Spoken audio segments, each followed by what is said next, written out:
I think we'll be interested to see how our submissions do or do not change in those moments. As religious institutions decide whether to reopen or how to reopen, how does that change the sounds? Do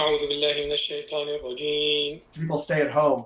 Do people continue to do religion via Zoom after their churches and synagogues and mosques have reopened? Right now we're in the time of Ramadan for the next month. We're in the sacred month of Ramadan in the Muslim tradition. Just as institutions are beginning to reopen, will Ramadan sound differently 2 weeks from now as it does now? The American Religious Sounds Project, which is co-directed by Isaac Weiner, an associate professor of comparative studies at The Ohio State University, and Amy Derogatis, a professor of religion and American culture at Michigan State University, has been collecting sounds of religious practice for the last 6 years. But when the COVID-19 virus began forcing closures across the country, the project's goal shifted. Now, they are trying to collect the sounds of religion during a pandemic. So far, they've collected around 50 submissions. So one of our recordings, for example, a submitter submitted a recording that is her doing home Buddhist meditation rituals or chanting that I think she normally does even before the time of the pandemic. But she lives in New York City and her windows are open.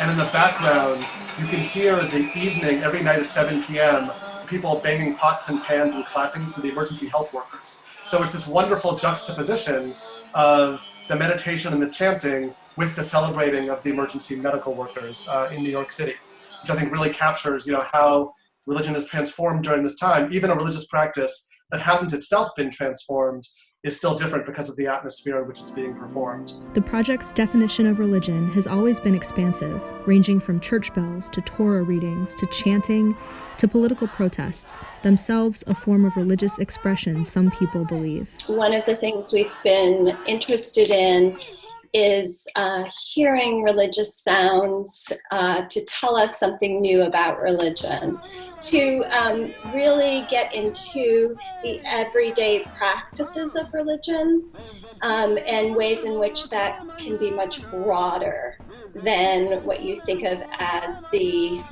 sort of emblematic sounds of a particular tradition. Anyone can make a submission through the project's website, linked here.